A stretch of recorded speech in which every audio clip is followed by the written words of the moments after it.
Bienvenidos a Justicia Impositiva, un programa de Tax Justice Network, la red de justicia fiscal. Transmitido directamente desde Londres, uno de los paraísos fiscales del mundo. Les habla Marcelo Justo y Marta Núñez. En este programa, las elecciones presidenciales en Chile y el tema fiscal. También hay elecciones de medio término en Argentina y un nuevo libro sobre los Panama Papers revela todo sobre el gobierno de Mauricio Macri, los empresarios y la fuga de capitales a paraísos fiscales. Perú gana un juicio contra la principal minera por impuestos adeudados. Y en todo lo que usted querría saber sobre paraísos fiscales y no se animaba a preguntar, un nuevo capítulo sobre quiénes son los grandes usuarios, hoy los multimillonarios, ese 1% que domina la economía mundial. Esto es Justicia Impositiva, un programa de Tax Justice Network, la red de justicia fiscal. El 19 de noviembre se celebran elecciones presidenciales en Chile y los últimos datos de las encuestas le dan una ventaja al expresidente y multimillonario Sebastián Piñera, que, sin embargo, no sería suficiente para evitar una segunda vuelta a celebrarse el 17 de diciembre. A diferencia de otras elecciones desde el regreso a la democracia en 1990, la economía chilena, o el modelo chileno, como muchos lo llamaron, parece haber tocado un techo. La caída de los precios de las materias primas de los últimos 5 años han afectado al país como al resto de la región. Desde que asumió Michelle Bachelet en el 2013, la economía creció un 1,7%, es decir, mucho menos que en los 20 años previos. Pero además, en los últimos 10 años, tanto con el primer gobierno de Bachelet como con el de su sucesor, Sebastián Piñera, el modelo comenzó a mostrar serias fisuras a nivel social. Si los números de la macroeconomía andaban bien para las grandes consultoras internacionales y el Fondo Monetario Internacional, la situación era distinta a nivel de la vida cotidiana. En las calles se multiplicaron las protestas con un lenguaje endurecido hacia el modelo chileno, como estos participantes en una manifestación, gentileza de Prensa Opal Chile. Nos prometen cosas, nos prometen sueños que en realidad en lo concreto no son verdad. Entonces nosotros hoy día el mensaje para la ciudadanía es que acá están los cambios en las calles. Por eso estamos aquí, porque ya no creemos en las cuentas públicas y ya no creemos en este modelo neoliberal que está sosteniendo y ha sostenido durante todos estos años el plan laboral de la dictadura cívico-militar.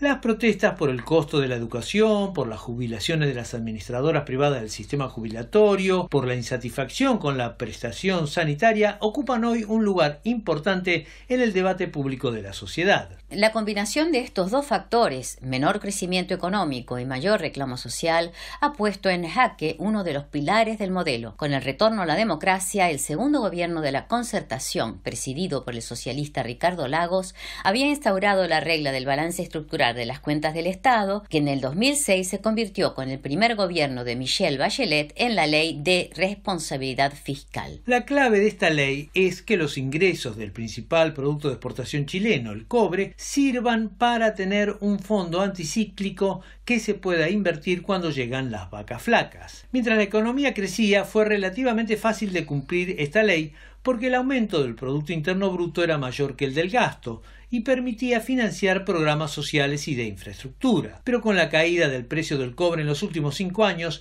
y la consiguiente desaceleración económica, hubo una caída de la recaudación impositiva y déficit fiscal.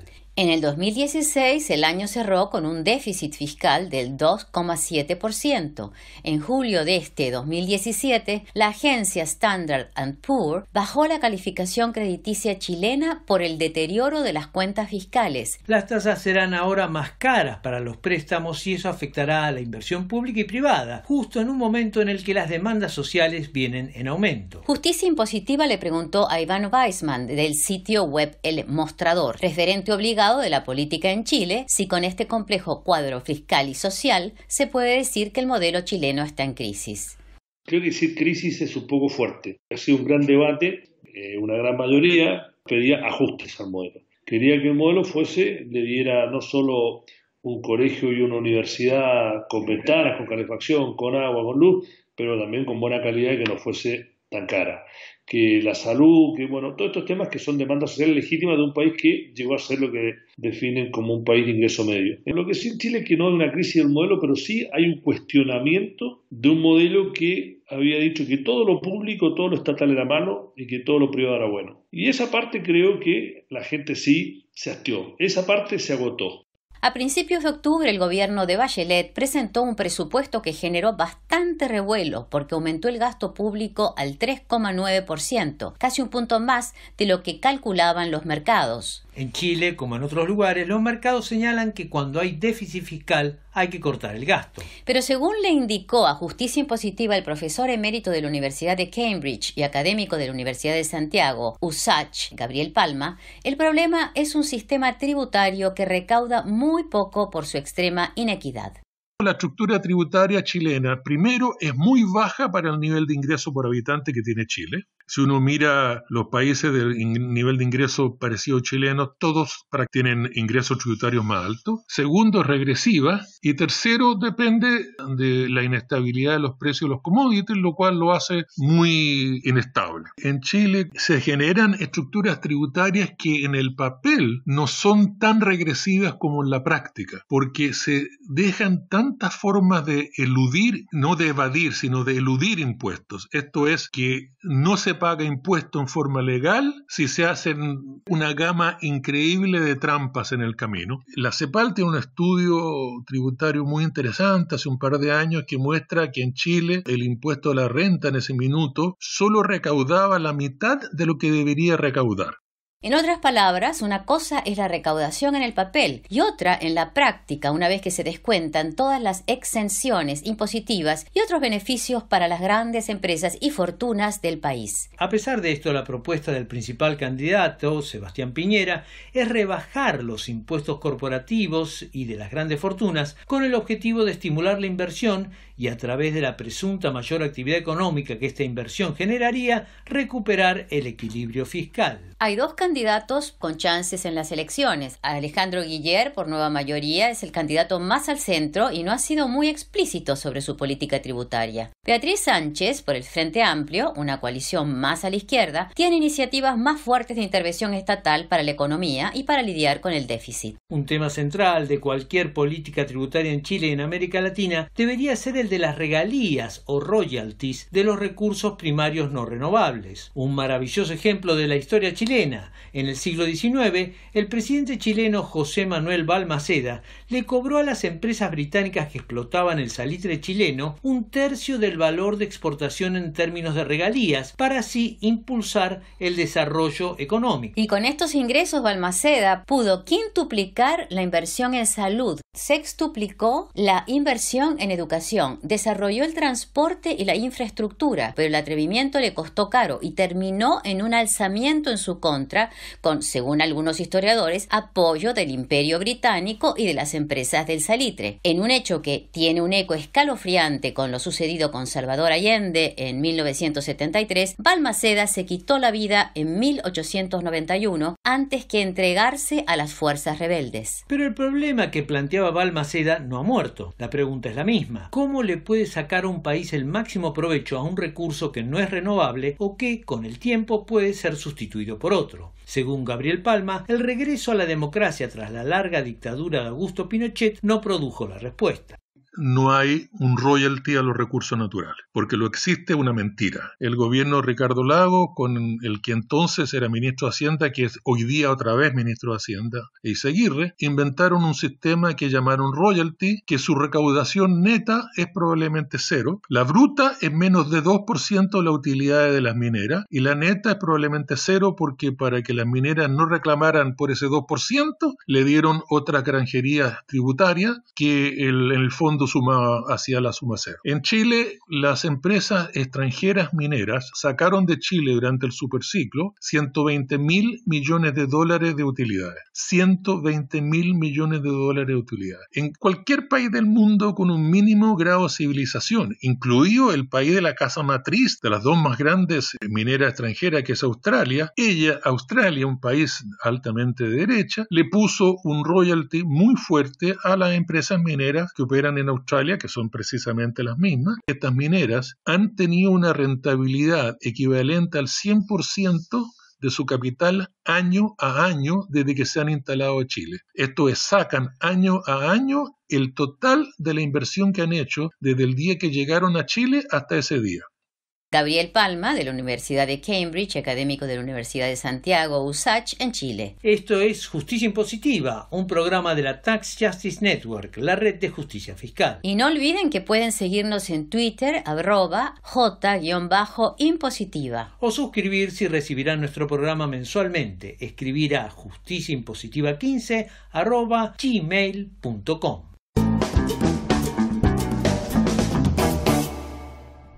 Al igual que en Chile, en Argentina hay elecciones. El 22 de octubre se renueva parte de la Cámara de Senadores y de Diputados, pero también se da un primer veredicto de estos atribulados 22 meses de gobierno macrista. El macrismo cambió radicalmente el modelo kirchnerista que había gobernado durante 12 años. Macri abrió las importaciones, desreguló el sector financiero, bajó impuestos a las corporaciones y los multimillonarios, todo en pos de una inversión que estimulara el crecimiento económico, una alquimia que por el momento no ha ocurrido. A nivel mundial, Macri cosechó elogios de mandatarios europeos y el Fondo Monetario Internacional por esta apertura de su economía, pero su nombre quedó también pegado al escándalo de los Panama Papers.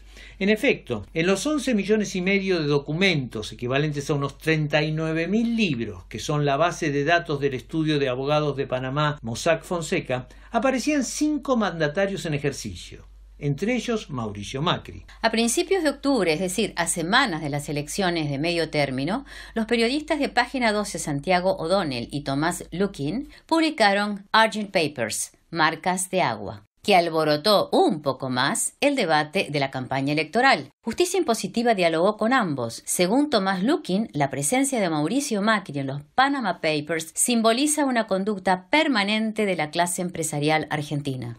Su presencia no se explica por su participación en la política argentina desde los años 2000, sino que se explica por ser un representante de uno de los principales grupos, o del que fuera uno de los principales grupos económicos de la Argentina, que es el grupo SOCMA. En los Panama Papers aparece una sociedad llamada Fleck Trading, que está radicada en Bahamas, donde Macri, Mauricio, junto a su padre Franco y su hermano Mariano, aparece en el directorio. Y lo que sucedió es que apenas se conocieron los Panama Papers, el 4 de abril de 2016, la presidencia, la Casa Rosada de la Argentina, lo que dijo es que era un negocio que nunca se había concretado, que había sido para hacer negocios frustrados en Brasil, que él no tenía nada que ver con Mauricio, que el responsable era el padre. ¿Y qué fue lo que descubrimos? Página 2, y que se refleja en el libro Argent Papers, es que Mauricio Macri había mentido. No solamente Fleck Trading había estado activa, esta empresa offshore radicada en Bahamas que tenía Macri como directivo, había estado activa, sino que además había sido utilizada para canalizar un negocio del grupo familiar en Brasil. A ver si se entiende.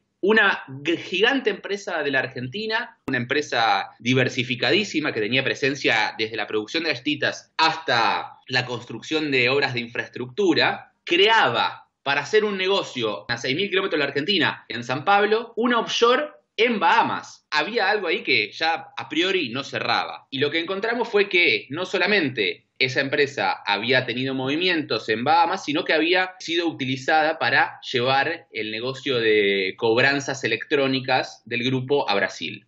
Es decir, contrario a lo que había declarado Macri, era una empresa activa que, según Argent Papers, había invertido millones de dólares en este negocio en Brasil. Esta investigación y una denuncia judicial presentada por el diputado opositor por Neuquén, Darío Martínez, desmantelaron la explicación oficial y dieron pie a una investigación de la justicia federal por 3 delitos. Omisión de estas empresas en la declaración jurada del presidente, otra por posible evasión fiscal y una tercera por presunto lavado de dinero. La debilidad institucional y la sintonía que amplios sectores del Poder Judicial tienen con el gobierno lograron diluir, pero no cerrar, la causa contra Macri.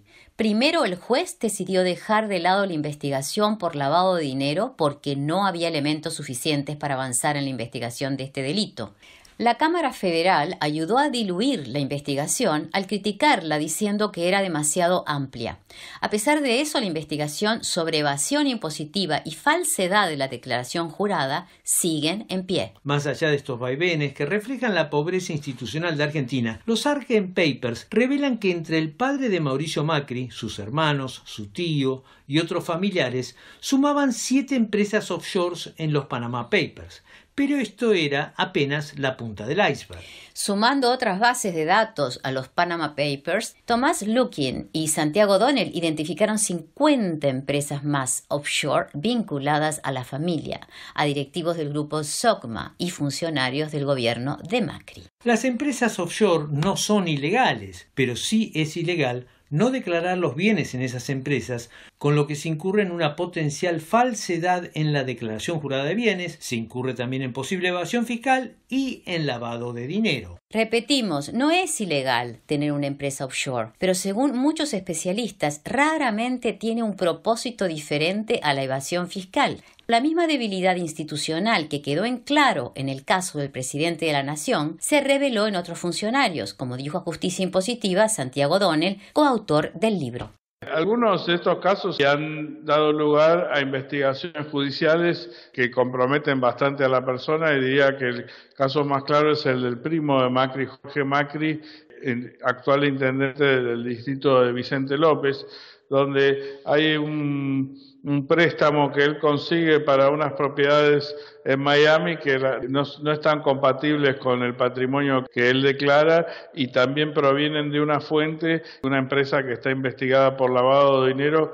Otro caso llamativo es el del actual intendente de Lanús, el señor Grindetti, y en este caso también hay una serie de movimientos de dinero que difíciles de explicar, o donde ahí si querés tenés el agravamiento que es una persona que ha sido funcionario y ha trabajado durante muchísimos años en el grupo Macri, y también acompañado durante muchísimos años al actual presidente Mauricio Macri durante el gobierno de la ciudad de Buenos Aires. Te diría que esto te muestra la parte más política de lo que es la justicia argentina. En el caso de Jorge Macri, directamente las fuentes de la Fiscalía de San Isidro te dicen: la causa está abierta, la causa está en trámite, ¿no? En trámite. ¿Qué quiere decir? Que técnicamente, o sea, no ha sido ni desestimada ni ha sido rechazada, sino que está vigente, pero no hay nadie que la impulsa. Y una cosa similar también ocurre en la causa de Grindetti. Repitamos, no se trata de las actividades corruptas que Macri haya tenido como presidente o anteriormente como alcalde de la Ciudad Autónoma de Buenos Aires. Es como empresario que Macri y buena parte de su séquito en SOCMA, Sociedades Macri,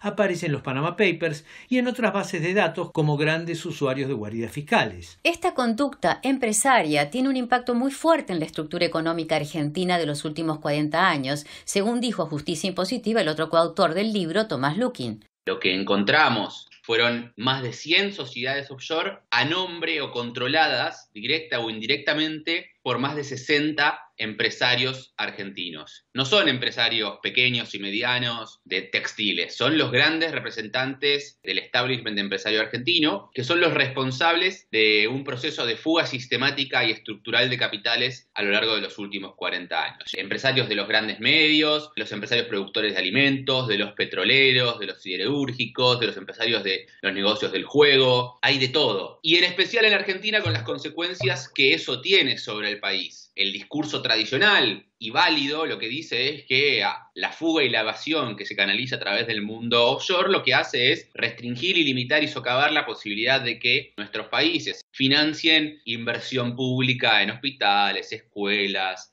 rutas. Si bien eso es cierto, lo que nosotros decimos es que los flujos financieros ilícitos afectan a la estabilidad macroeconómica del país. No se trata solamente de si el Estado pierde o no de recaudar, sino de si la capacidad de acción del Estado es posible o queda totalmente amputada por estos flujos. ¿Por qué? Porque los países que son periféricos y dependientes necesitan de estas divisas para financiar los procesos de desarrollo y para garantizar la estabilidad. Tomás Lukin, coautor con Santiago O'Donnell de Argent Papers. El Perú depende en gran medida de la riqueza minera y ésta se encuentra en manos de multinacionales que operan lucrativos sistemas de planificación tributaria para maximizar ganancias, eludiendo o evadiendo impuestos. En otras palabras, uno de los principales recursos naturales del Perú es desaprovechado para impulsar el desarrollo económico y social del país, pero no todas son malas noticias. En agosto, la Suprema Corte de Justicia dictaminó que la más importante minera del Perú, Cerro Verde, tiene que abonar al Estado 250 millones de dólares en impuestos no pagos a la SUNAT, el organismo tributario nacional peruano. De estos 250 millones, 140 irán, de acuerdo a las reglas descentralizadas tributarias que rigen para el gas, la minería y el petróleo peruano, a las arcas de Arequipa, la autoridad provincial donde opera Cerro Verde. Propuesta Ciudadana, consorcio de organizaciones no gubernamentales y la ONG británica Oxfam, que lucha contra la desigualdad mundial, han estado detrás de la campaña para que las multinacionales paguen los impuestos correspondientes al Estado. Epifanio Vaca Tupayachi, economista de Propuesta Ciudadana, explicó a Justicia Impositiva el alcance de este fallo. Esta es una controversia que cubre un periodo de como 7 años, que va desde diciembre de 2006 hasta diciembre de 2013. Y este fallo no cubre todo ese periodo. Cubre solamente de diciembre de 2006 hasta el 2009. En los estados financieros de la empresa, la misma empresa da cuenta a sus accionistas de que el costo asociado a esta controversia con el Estado bordea los 540 millones de dólares. En otras palabras, todavía queda mucho por discutir. El tema es clave para el país y para muchos otros en América Latina, donde la recaudación estatal para financiar el presupuesto depende mucho de los ingresos impositivos provenientes de las multinacionales vinculadas a la actividad primaria. Como se sabe, la caída de los precios de las materias primas en los últimos 5 años han golpeado duramente al Perú y a otros países en desarrollo. También han disminuido las ganancias de las multinacionales, por lo que hoy presenciamos en muchos países un tironeo entre los estados y las empresas para ver quién paga el costo de esta caída de los precios. Epifanio Vaca Tupayachi explicó a Justicia Impositiva la compleja relación actual entre el Estado y las multinacionales. En los mejores momentos del boom extractivo, estoy hablando de 2007, 2008, el aporte de la actividad minera e hidrocarburífera, siendo la minera mucho más importante, estaba alrededor del 25% de los llamados tributos internos que capta el Estado. Hoy en día ese aporte ha pasado a 5%. Entonces es conocido que las empresas mineras utilizan prácticas de elusión tributaria, y entre ellas, por ejemplo, el manejo de los precios de transferencia que les permiten a ellos manipular precios vendiendo a sus filiales a precios subestimados y por tanto declarando menos utilidades y menos impuestos, o también a veces inflan costos. Y frente a estas prácticas elusivas, el Estado peruano no tiene una normatividad fuerte que permita al ente recaudador hacer un seguimiento para ya sea evitar o luchar contra este tipo de prácticas. Esta batalla que describe Epifanio Vaca Tupayachi, economista de Propuesta Ciudadana, se ve en los grupos de presión que han paralizado la aplicación de una norma antielusiva aprobada en el 2012, pero que todavía no entró en vigor. La SUNAT y el Estado peruano tienen que financiarse en medio de estas presiones políticas. En el caso de Cerro Verde, además, el fallo del Tribunal Superior no cierra las opciones legales de la empresa. Cerro Verde puede apelar a nivel nacional ante el Tribunal Constitucional del Perú, que vela para que los fallos del Tribunal Supremo se ajusten a la Constitución. Pero además la multinacional tiene una opción internacional que es recurrir al polémico Centro Internacional de Arreglo de Diferencias Relativas a Inversiones, el CIADI, una institución del Banco Mundial con sede en Washington. Y ahora pasamos a un nuevo capítulo de nuestra serie Todo lo que usted quería saber sobre paraísos fiscales y no se atrevía a preguntar. En este nuevo capítulo nos enfocamos en los grandes usuarios. Vimos que los peores eran las multinacionales. Detrás vienen los multimillonarios. Los datos de Oxfam o los del Fondo Monetario Internacional, los de la organización que financia este programa, la Tax Justice Network, o los de centros universitarios especializados son inequívocos. La desigualdad ha dado un salto espectacular en los últimos 30 años. Un dato de la Oxfam, la ONG con sede en el Reino Unido que lucha contra la pobreza, lo visualiza con terrible contundencia.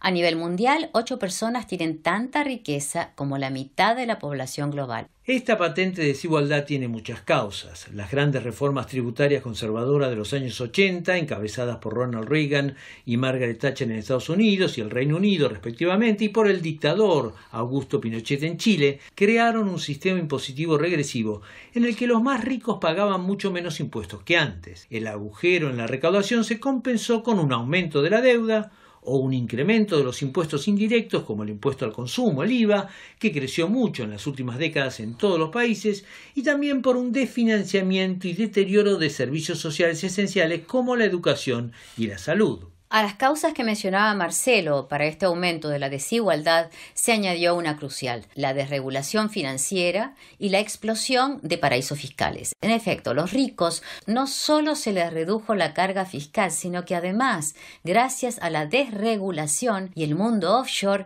les aumentaron las posibilidades de evadir o eludir impuestos. Entre los ricos, la palabra de moda es un término técnico que busca adecentar esta estafa. Planificación tributaria. En esta planificación tributaria hay servicios con nombres rimbombantes, como el de boutique financiera, que da servicios de wealth management, es decir, de administración de fortunas, o sea, dónde poner la riqueza para que no pague impuestos. Magdalena Rúa, autora de Fuga de Capitales, el rol de los bancos internacionales y el caso HSBC, señaló a Justicia Impositiva cuáles son los mecanismos favoritos de los asesores financieros para la administración de fortunas.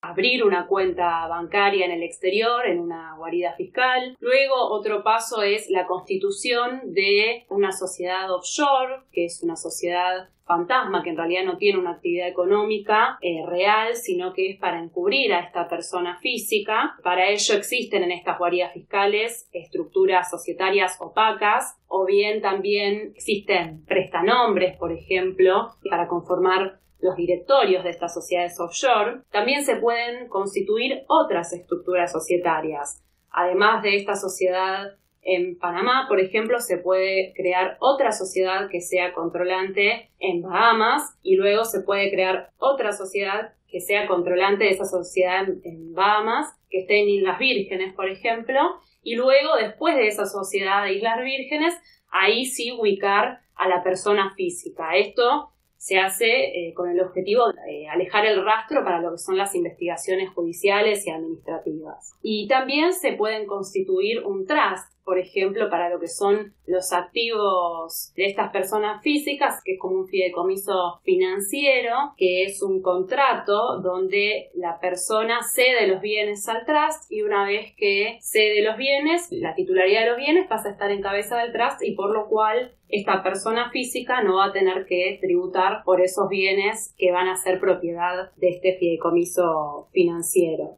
A los paraísos fiscales se les añade la zona franca. Esta es una nueva moda entre los súper ricos. Suiza tiene media docena de estos depósitos llamados free ports, que sirven para almacenar miles de millones de dólares en obras de arte, antigüedades, metales preciosos, vinos añejos y dinero contante y sonante. Luxemburgo acaba de abrir un free port muy cerca de su aeropuerto. El Principado de Mónaco tiene otro. Singapur se ha añadido desde 2010 a la oferta, y China planea el free port más grande del mundo para obras culturales.